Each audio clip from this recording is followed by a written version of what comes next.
Hello everyone. Today we will discuss t-test and pair t-test. T-test is based on the t-distribution and is considered an important and appropriate test for judging the significance of the sample means.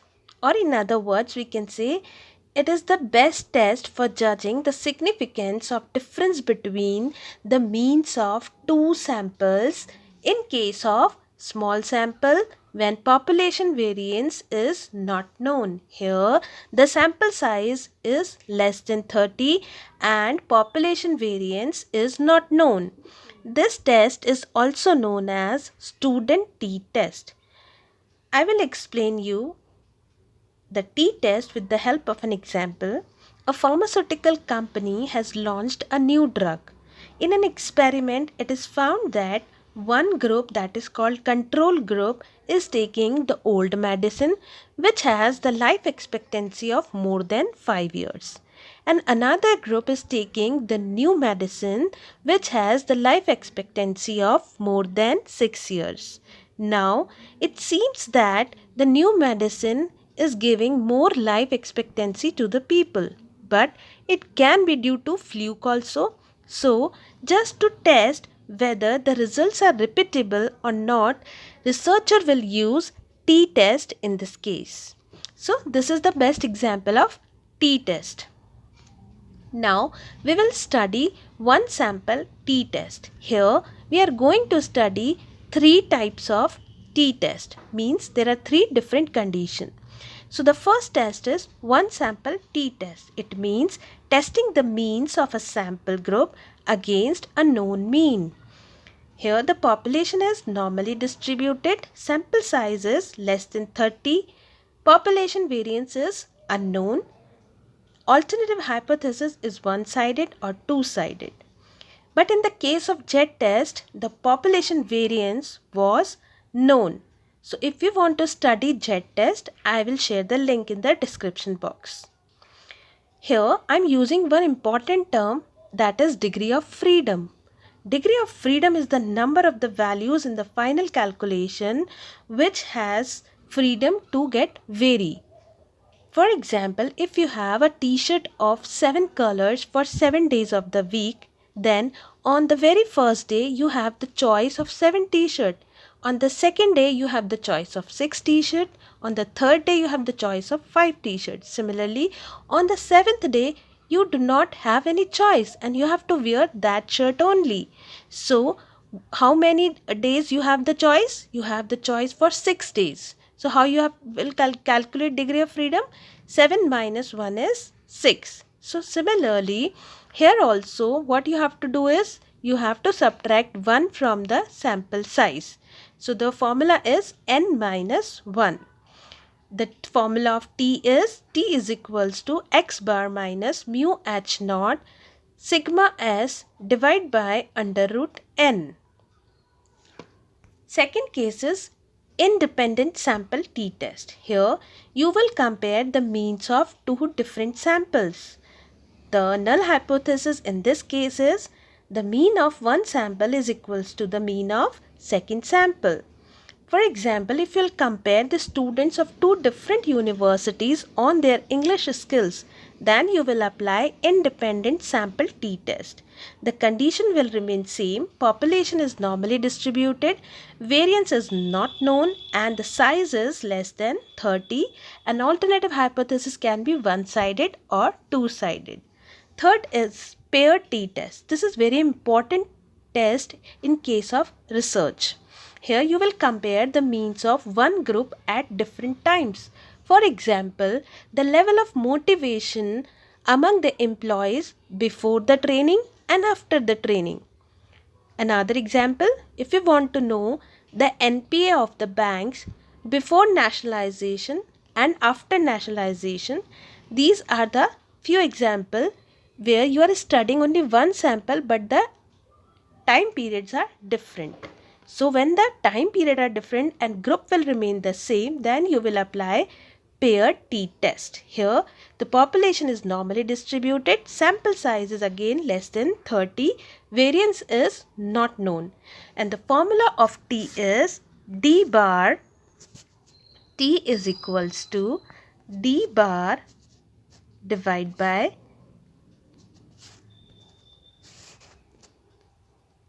standard deviation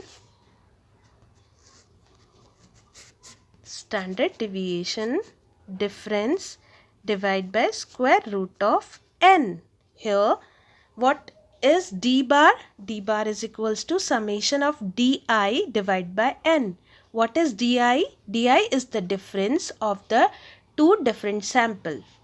You have to subtract the value of one sample from the another sample, that is xi minus yi. Here the formula of degree of freedom is n minus 1. So you will apply this formula and calculate the value of t statistics. Here I had written the formula of standard deviation. You all know that sigma s is equals to square root of summation of xi minus x bar whole square divided by n minus 1. So when the value of standard deviation of sample is not given, then you have to calculate the value of standard deviation. Now we will discuss one illustration. Ram restaurant is having the average sales of 500 teacups. What is the average sales? 500. But after the development of the bus stand nearby, he expects increase in the sales. So during the first 12 days, the sales will be as follows. On the basis of sample information, one can conclude that sales have increased, used 5% level of significance. So what you had to do? First of all, you have to check increased word and sales of 12 days. So both conditions are showing that here we have to apply the t-test because variance is not given. Sample sizes n is 12 and the sales have increased. Increased word shows that the alternative hypothesis is one-tailed and that is right-tailed because it is increased. Fine. So what will be our null hypothesis? Null hypothesis is that the average sales is 500 teacups per day. And alternative hypothesis is sales have increased. So here we had formulated null hypothesis and alternative hypothesis.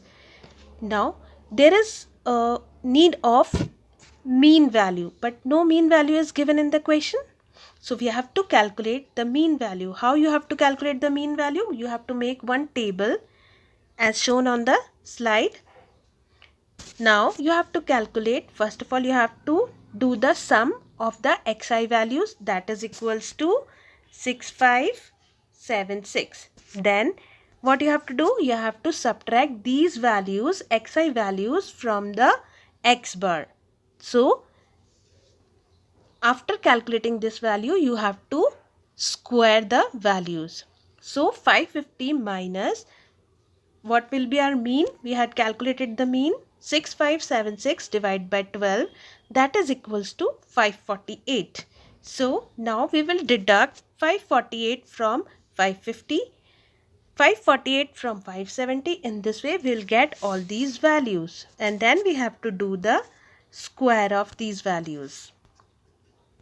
So after doing the square, what we have to do? We have to sum the values. So the sum is 23978. Now we will put all these values in the formula of t, but again we have to calculate the standard deviation of the sample. So how we will calculate the standard deviation of the sample?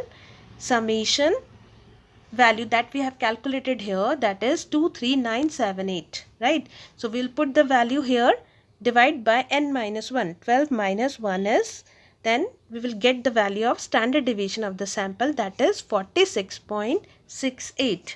So after calculating the value of standard deviation, mean value is also calculated. Now what you have to do? You have to put the values in the formula of t.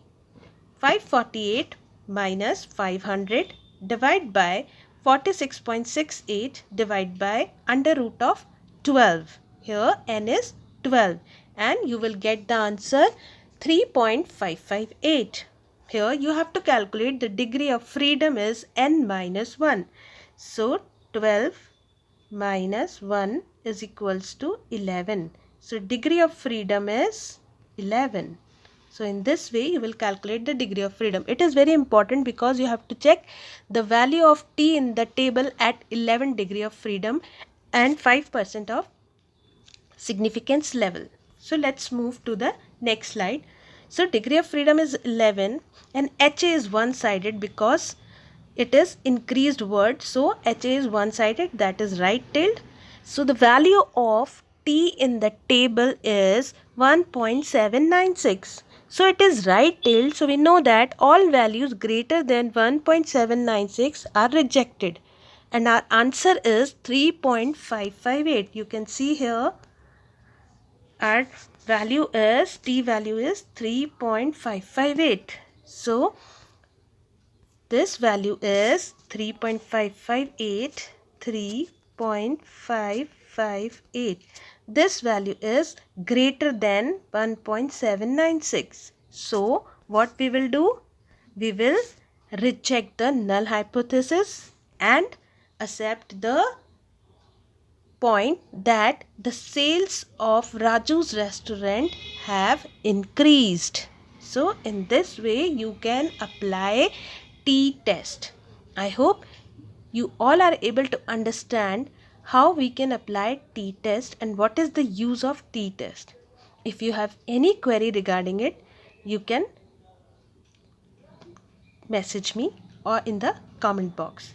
Thank you so much for today. These are the notations. As I already told you in the last video, x bar means mean of the sample. Mean of the sample 1 is shown by x1 bar. Mean of the sample 2 is shown by x2 bar. Sigma shows the standard deviation. D shows the difference of the mean.